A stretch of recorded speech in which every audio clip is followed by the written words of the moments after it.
ನನ್ನ ಹೆಸರು ರೂಪಾಲಿ. ನನಗೆ 26 ವರ್ಷ ವಯಸ್ಸು. ನನಗೆ ಮದುವೆಯಾಗಿ 5 ವರ್ಷಗಳಾಗಿದ್ದು 2 ವರ್ಷದ ಮಗಳಿದ್ದಾಳೆ. ನಾವು ಮುಂಬೈ ನಗರದಲ್ಲಿ ವಾಸಿಸುತ್ತಿದ್ದೆವು ಮತ್ತು ನಮಗೊಂದು ಸಣ್ಣ ಸ್ವಂತ ಮನೆ ಇತ್ತು. ನನ್ನ ಅತ್ತೆ ಮಾವಂದಿರು ಹಳ್ಳಿಯಲ್ಲಿ ವಾಸಿಸುತ್ತಿದ್ದರು ಮತ್ತು ನಾವು ಗಂಡ ಹೆಂಡತಿ ನಗರದಲ್ಲಿ ವಾಸಿಸುತ್ತಿದ್ದೆವು. ನನ್ನ ಗಂಡನ ಹೆಸರು ಸುರೇಶ್ ಮತ್ತು ನನ್ನ ಗಂಡನ ವಿದ್ಯಾಭ್ಯಾಸ ಪೂರ್ಣಗೊಂಡಿತ್ತು. ಆದ್ದರಿಂದ ನನ್ನ ಗಂಡ ಉದ್ಯೋಗ ಹುಡುಕುತ್ತಿದ್ದರು.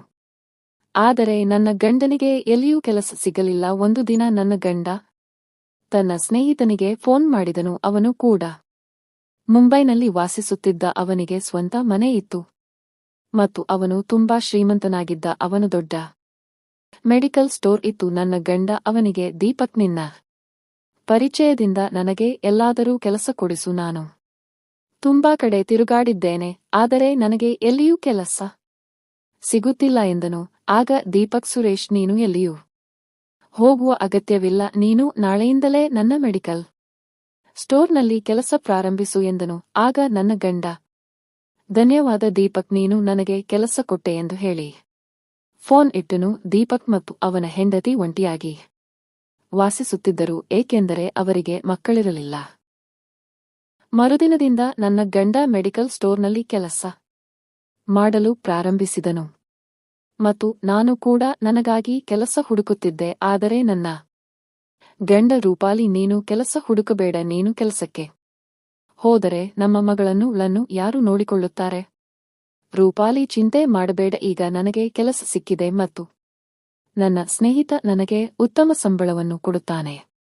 ಆದ್ದರಿಂದ ನೀನು ಎಲ್ಲಿಯೂ ಕೆಲಸ ಮಾಡುವ ಅಗತ್ಯವಿಲ್ಲ ಎಂದನು. ಆದರೆ ನಾವಿಬ್ಬರೂ ಕೆಲಸ ಮಾಡಿದರೆ ನಮ್ಮ ಮಗಳ ಭವಿಷ್ಯಕ್ಕಾಗಿ ಸ್ವಲ್ಪ ಹಣ ಉಳಿಸಬಹುದು ಎಂದು ನನಗೆ ಅನ್ನಿಸುತ್ತಿತ್ತು. ಆದ್ದರಿಂದ ನಾನು ಕೆಲಸ ಹುಡುಕುತ್ತಿದ್ದೆ. ಒಂದು ದಿನ ನನಗೆ ಒಂದು ಪಾರ್ಲರ್ನಲ್ಲಿ ಕೆಲಸ ಸಿಕ್ಕಿತು ಮತ್ತು ನಾನು ಆ ಕೆಲಸಕ್ಕೆ ಸಿದ್ಧಳಾದೆ, ಏಕೆಂದರೆ ನನ್ನ ಪಾರ್ಲರ್ ಕೋರ್ಸ್ ನಡೆಯುತ್ತಿತ್ತು. ಸಂಜೆ ನನ್ನ ಗಂಡ ಮನೆಗೆ ಬಂದಾಗ ನಾನು ಅವನಿಗೆ, ನೋಡಿ, ನನಗೆ ಒಂದು ಪಾರ್ಲರ್ನಲ್ಲಿ ಕೆಲಸ ಸಿಕ್ಕಿದೆ ಮತ್ತು ನಾನು ಪ್ರತಿದಿನ 3-4 ಗಂಟೆಗಳ ಕಾಲ ಅಲ್ಲಿಗೆ ಹೋಗಬೇಕು ಎಂದೆ. ನನ್ನ ಗಂಡ, ಆದರೆ ಇದರ ಅವಶ್ಯಕತೆ ಏನಿದೆ ಮತ್ತು ಸಂಬಳ ಎಷ್ಟು ಎಂದನು. ನಾನು ನೋಡಿ ಅವರು ಸಂಬಳದ ಬಗ್ಗೆ ಏನನ್ನು ಹೇಳಲಿಲ್ಲ ಎಂದೆ. ಆಗ ನನ್ನ ಗಂಡ, ನಮ್ಮ ಮಗಳನ್ನು ಬಿಟ್ಟು ನೀನು ಹೊರಗೆ ಹೋಗುವ ಅಗತ್ಯವಿಲ್ಲ. ನಿನಗೆ ಏನು ಬೇಕು ಅದನ್ನು ನಾನು ತಂದುಕೊಡುತ್ತೇನೆ. ನೀನು ಮೋಡಿ ಸಂಭೋಗ ವಶೀಕರಣ ಸ್ಪೆಷಲಿಸ್ಟ್.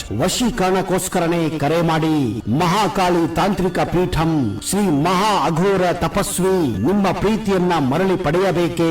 ನಿಮ್ಮ ಪ್ರೀತಿಯನ್ನ ಮನೆಯಲ್ಲಿ ಒಪ್ಪುತ್ತಿಲ್ಲವೇ? ನೀವು ಇಷ್ಟಪಟ್ಟ ವ್ಯಕ್ತಿ ನಿಮ್ಮಂತೆ ಆಗಬೇಕೇ? ಲವ್ ಮ್ಯಾರೇಜ್ ನಲ್ಲಿ ಕುಟುಂಬದಿಂದ ಕಿರಿಕಿರಿಯಾಗುತ್ತಿದೆಯೇ? ನಿಮ್ಮ ಪತಿ ಅಥವಾ ಪತ್ನಿಗೆ ಪರಸ್ತ್ರೀ ಸಹವಾಸ ಬಿಡಿಸಬೇಕೇ? ಇಲ್ಲಿದೆ ಶಾಶ್ವತ ಪರಿಹಾರ. ವಶೀಕರಣ ಮತ್ತು ಶತ್ರು ಮುತ್ತಿಗೆಗೆ ಓಪನ್ ಚಾಲೆಂಜ್. ನಿಮ್ಮ ಕೆಲಸ ಕೇವಲ 2 ಗಂಟೆಯಲ್ಲಿ ಶಾಶ್ವತ ಸಮಾಧಾನ ಇಲ್ಲಿದೆ. ಕೆಲಸ ಆಗದಿದ್ದಲ್ಲಿ ನಿಮ್ಮ ಹಣ ವಾಪಸ್. ಗುಪ್ತ ಅಘೋರ ವಾಮ ಪದ್ಧತಿಯಿಂದ ಇಲ್ಲಿ ಶಾಶ್ವತ ಪರಿಹಾರ ಗ್ಯಾರಂಟಿ. ಮನೆಯಲ್ಲೇ ಪಾರ್ಲರ್ ಪ್ರಾರಂಭಿಸು ಎಂದನು. ನಾನು ಸರಿ ಎಂದೆ. ನಂತರ 2-3 ದಿನಗಳ ನಂತರ ನಾನು ಮನೆಯಲ್ಲೇ ಪಾರ್ಲರ್ ಪ್ರಾರಂಭಿಸಿದೆ. ಈಗ ನನ್ನ ಗಂಡನಿಗೆ ಸಹಾಯವಾಗಲು ಪ್ರಾರಂಭವಾಯಿತು. ಪ್ರತಿದಿನ ಸ್ವಲ್ಪ ಸ್ವಲ್ಪ ಹಣ ಬರಲು ಪ್ರಾರಂಭವಾಯಿತು ಮತ್ತು ಅದರಿಂದಲೇ ಮನೆ ನಡೆಯುತ್ತಿತ್ತು.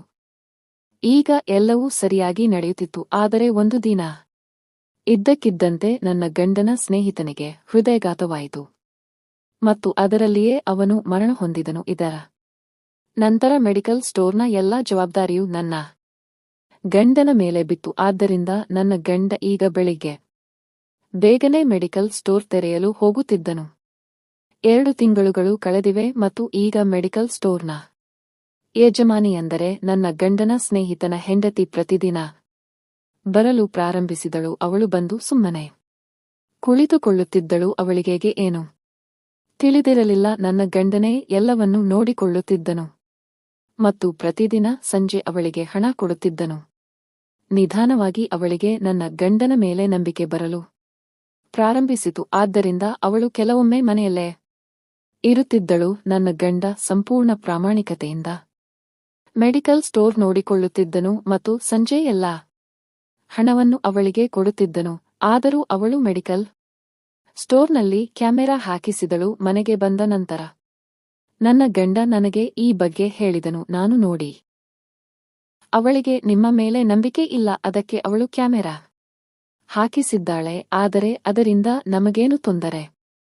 ನೀವು ಪ್ರಾಮಾಣಿಕವಾಗಿ ಕೆಲಸ ಮಾಡುತ್ತಿದ್ದೀರಲ್ಲ ಎಂದೆ. ಇದರ ನಂತರ ಕೆಲವು ದಿನಗಳು ಹೀಗೆ ಕಳೆದು ಹೋದವು. ಒಂದು ದಿನ ಯಜಮಾನಿ ಮೆಡಿಕಲ್ ಸ್ಟೋರ್ಗೆ ಬಂದು ನನ್ನ ಗಂಡನನ್ನು ಕರೆದಳು. ಅವಳು, ಸುರೇಶ್, ನೀನು ಇಲ್ಲಿ ಕೆಲಸ ಮಾಡುತ್ತಾ ತುಂಬಾ ದಿನಗಳಾಗಿವೆ ಮತ್ತು ನೀನು ತುಂಬಾ ಪ್ರಾಮಾಣಿಕತೆಯಿಂದ ಕೆಲಸ ಮಾಡುತ್ತೀಯ. ಆದ್ದರಿಂದ ನಾನು ಇಡೀ ಮೆಡಿಕಲ್ ಸ್ಟೋರ್ನ ಜವಾಬ್ದಾರಿಯನ್ನು ನಿನಗೆ ವಹಿಸುತ್ತೇನೆ ಮತ್ತು ನಿನ್ನ ಸಂಬಳವನ್ನು ಹೆಚ್ಚಿಸುತ್ತೇನೆ ಎಂದಳು.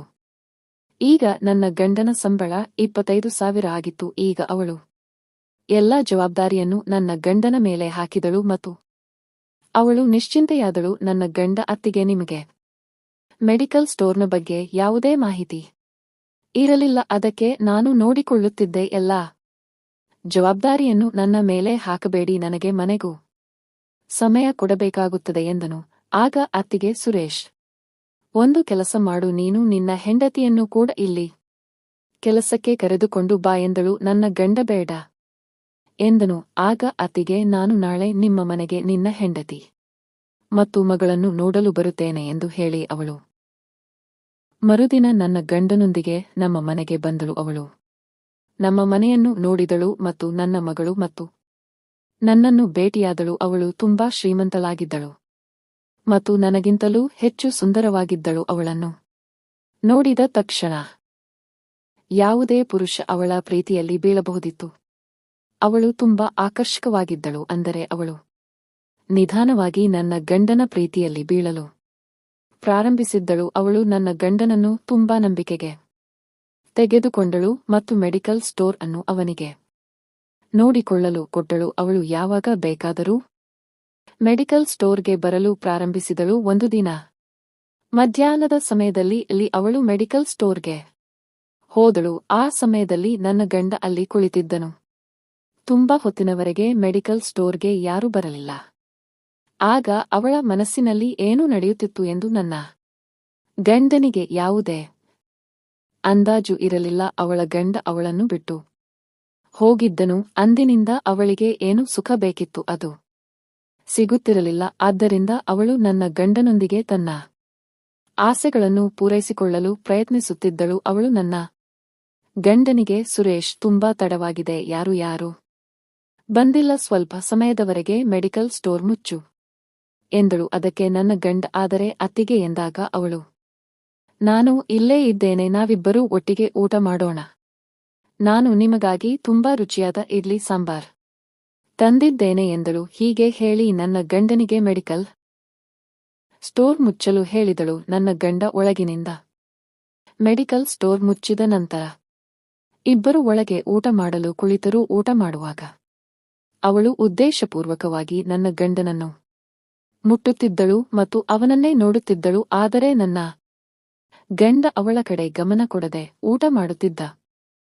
ಊಟವಾದ ನಂತರ ನನ್ನ ಗಂಡ ಅವಳಿಗೆ, ಅತ್ತಿಗೆ, ಈಗ ನೀವು ಮನೆಗೆ ಹೋಗಿ ಎಂದ. ಅದಕ್ಕೆ ಅವಳು, ಸುರೇಶ್, ನಾನು ನಿನ್ನೊಂದಿಗೆ ಸ್ವಲ್ಪ ಮಾತನಾಡಬೇಕು ಎಂದಳು. ನನ್ನ ಗಂಡ, ಹೇಳಿ, ಅತ್ತಿಗೆ, ಏನನ್ನು ಹೇಳಬೇಕೆಂದಿದ್ದೀರಿ ಎಂದು ಕೇಳಿದ. ಆಗ ಅವಳು, ಸುರೇಶ್, ನನಗೆ ನಿನ್ನ ಮೇಲೆ ಮೊದಲ ನೋಟದಲ್ಲೇ ಪ್ರೀತಿಯಾಯಿತು ಮತ್ತು ನೀನು ನನಗೆ ತುಂಬಾ ಇಷ್ಟ. ನಾನು ನಿನ್ನಿಲ್ಲದೆ ಇರಲು ಸಾಧ್ಯವಿಲ್ಲ. ಅದಕ್ಕಾಗಿಯೇ ನಾನು ಪ್ರತಿದಿನ ಮೆಡಿಕಲ್ ಸ್ಟೋರ್ಗೆ ಬರುತ್ತೇನೆ ಮತ್ತು ಇಂದು ನನಗೆ ಏನು ಬೇಕು ಅದನ್ನು ನೀನು ಕೊಡಬೇಕು ಎಂದಳು. ನನ್ನ ಗಂಡ, ಅಂದರೆ ನೀನು ಏನು ಹೇಳಲು ಬಯಸುತ್ತೀಯಾ ಎಂದು ಕೇಳಿದ. ನನ್ನ ಗಂಡನ ಬಳಿ ಹೋಗಿ ಅವನನ್ನು ತಬ್ಬಿಕೊಂಡು, ಸುರೇಶ್, ನನಗೆ ತುಂಬಾ ಆಸೆಗಳಿವೆ ಮತ್ತು ಅವುಗಳನ್ನು ನೀನು ಮಾತ್ರ ಪೂರೈಸಬಲ್ಲೆ ಎಂದು ಹೇಳುತ್ತಾ ನನ್ನ ಗಂಡನನ್ನು ನಿಧಾನವಾಗಿ ಮುಟ್ಟಲು ಪ್ರಾರಂಭಿಸಿದಳು.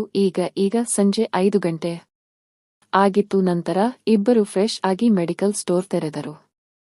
ನಿಧಾನವಾಗಿ ಜನರು ಮೆಡಿಕಲ್ ಸ್ಟೋರ್ಗೆ ಬರಲು ಪ್ರಾರಂಭಿಸಿದರು. ಅಂದಿನಿಂದ ಇಬ್ಬರು ಪ್ರತಿದಿನ ಮಧ್ಯಾಹ್ನ ಒಟ್ಟಿಗೆ ಊಟ ಮಾಡಲು ಪ್ರಾರಂಭಿಸಿದರು. ಈಗ ನನ್ನ ಗಂಡ ಪ್ರತಿದಿನ ರಾತ್ರಿ ಸುಸ್ತಾಗಿ ಮನೆಗೆ ಬರುತ್ತಿದ್ದ ಮತ್ತು ರಾತ್ರಿ ಊಟ ಮಾಡಿ ತಕ್ಷಣ ಮಲಗುತ್ತಿದ್ದ. ನನ್ನ ಗಂಡ ನನಗೆ ಸಮಯವನ್ನೇ ಕೊಡುತ್ತಿರಲಿಲ್ಲ. ತುಂಬಾ ದಿನಗಳಾದ್ದರಿಂದ ನನ್ನ ಗಂಡ ನನಗೆ ಬೇಕಾದ ಸುಖವನ್ನು ಕೊಡುತ್ತಿರಲಿಲ್ಲ. ಅದಕ್ಕಾಗಿಯೇ ನನಗೆ ನನ್ನ ಗಂಡನ ಮೇಲೆ ಅನುಮಾನ ಬರಲಾರಂಭಿಸಿತು. ಕೆಲವು ದಿನಗಳು ಹೀಗೆ ಕಳೆದವು ಮತ್ತು ಒಂದು ದಿನ ನಾನು ಮೆಡಿಕಲ್ ಸ್ಟೋರ್ಗೆ ಹೋಗಲು ನಿರ್ಧರಿಸಿದೆ. ಮಧ್ಯಾಹ್ನ ನಾನು ಮನೆಯ ಕೆಲಸ ಮುಗಿಸಿ ಮೆಡಿಕಲ್ ಸ್ಟೋರ್ಗೆ ಹೋದೆ. ಯಾವಾಗಲೂ ಇದ್ದಂತೆ ನನಗೆ ಮೆಡಿಕಲ್ ಸ್ಟೋರ್ ಮುಚ್ಚಿರುವುದು ಕಂಡುಬಂತು. ಆದರೆ ನಾನು ಅಲ್ಲೇ ನಿಂತೆ. ಆಗ ನನಗೆ ಒಳಗಿನಿಂದ ಕೆಲವು ಶಬ್ದಗಳು ಕೇಳಿಸಿದವು. ಅದಕ್ಕಾಗಿಯೇ ನಾನು ಅಲ್ಲೇ ಕುಳಿತು ಮೆಡಿಕಲ್ ಸ್ಟೋರ್ ತೆರೆಯುವವರೆಗೆ ಕಾಯಲು ಪ್ರಾರಂಭಿಸಿದೆ. 2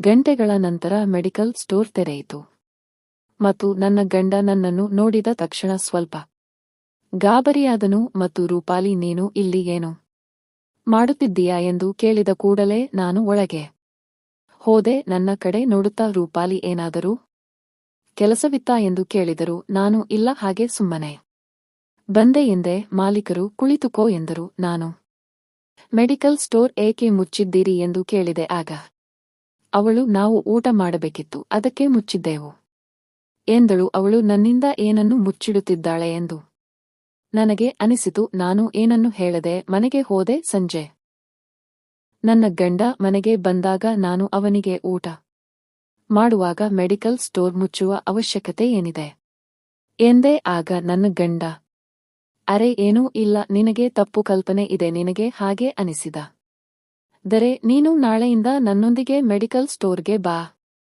ಎಂದನು. ನಂತರ ಮರುದಿನದಿಂದ ನಾನು ಅವನೊಂದಿಗೆ ಹೋಗಲು ಪ್ರಾರಂಭಿಸಿದೆ. ನಾನು ಮೆಡಿಕಲ್ ಸ್ಟೋರ್ಗೆ ಹೋಗಲು ಪ್ರಾರಂಭಿಸಿದಾಗಿನಿಂದ ಅವರಿಬ್ಬರಿಗೂ ಸಮಯ ಸಿಗುತ್ತಿರಲಿಲ್ಲ. ಯಾಕೆಂದರೆ ಪ್ರತಿದಿನ ಮಧ್ಯಾಹ್ನ ನನ್ನ ಗಂಡನ ಜೊತೆ ಆನಂದಿಸುವ ಅಭ್ಯಾಸ ಅವಳಿಗೆ ಇತ್ತು ಮತ್ತು ನನ್ನಿಂದಾಗಿ ಅವಳು ಆ ಆನಂದವನ್ನು ಪಡೆಯಲು ಸಾಧ್ಯವಾಗುತ್ತಿರಲಿಲ್ಲ. ಅದಕ್ಕೆ ಮಾಲಿಕಿ ನನ್ನನ್ನು ಕೋಪದಿಂದ ನೋಡುತ್ತಿದ್ದಳು. ಒಂದು ದಿನ ಅವಳು ನನ್ನನ್ನು, ರೂಪಾಲಿ, ನೀನು ಪ್ರತಿದಿನ ಯಾಕೆ ಬರುತ್ತೀ? ನಿನ್ನ ಪಾರ್ಲರ್ ನಡೆಯುವುದಿಲ್ಲವೇನೋ? ಆಗ ಅವಳ ಮನಸ್ಸಿನಲ್ಲಿ ಏನಿದೆ ಎಂದು ನನಗೆ ಅರ್ಥವಾಯಿತು. ನಂತರ ನಾನು ಒಂದು ಯೋಜನೆಯನ್ನು ಮಾಡಿದೆ ಮತ್ತು ಮರುದಿನ ಮತ್ತೆ ಮೆಡಿಕಲ್ ಸ್ಟೋರ್ಗೆ ಹೋದೆ. ಮಧ್ಯಾಹ್ನದ ಸಮಯದಲ್ಲಿ ನಾನು ನನ್ನ ಗಂಡನಿಗೆ, ನೀವು ಊಟ ಮಾಡಿ, ನಾನು ಮನೆಗೆ ಹೋಗಿ ಸ್ವಲ್ಪ ಹೊತ್ತು ನಮ್ಮಮ್ಮಗಳನ್ನು ಮಲಗಿಸುತ್ತೇನೆ ಎಂದು ಹೇಳಿದೆ. ಹೀಗೆ ಹೇಳಿದ ಮೇಲೆ ಅವನು ಸರಿ ಹೋಗು ಎಂದನು. ನಾನು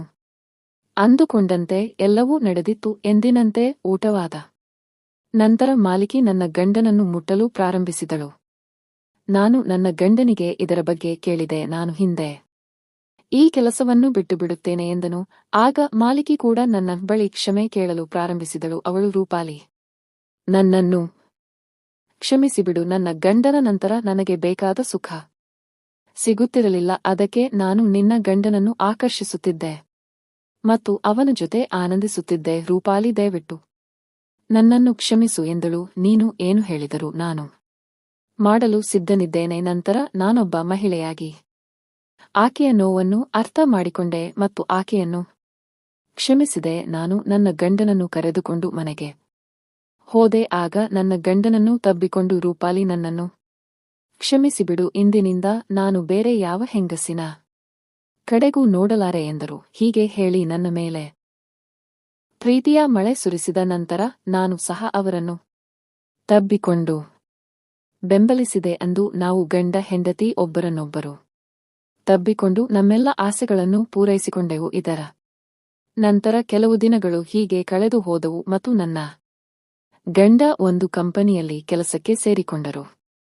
ಅಂದಿನಿಂದ ನಾವು ಗಂಡ ಹೆಂಡತಿ ಆ ಮಾಲಿಕೆಯ ಮುಖವನ್ನು ನೋಡಲಿಲ್ಲ. ನಾವು ನಮ್ಮ ಮಗಳೊಂದಿಗೆ ಬಹಳ ಸಂತೋಷದಿಂದ ಇದ್ದೆವು ಮತ್ತು ಒಬ್ಬರನ್ನೊಬ್ಬರು ತುಂಬಾ ಪ್ರೀತಿಸುತ್ತಿದ್ದೆವು. ಸ್ನೇಹಿತರೆ, ನಿಮಗೆ ಈ ಕತೆ ಇಷ್ಟವಾದಲ್ಲಿ ವಿಡಿಯೋವನ್ನು ಲೈಕ್ ಮಾಡಿ, ಕಾಮೆಂಟ್ ಮಾಡಿ ಮತ್ತು ಚಾನಲನ್ನು ಸಬ್ಸ್ಕ್ರೈಬ್ ಮಾಡಿ. ಧನ್ಯವಾದಗಳು.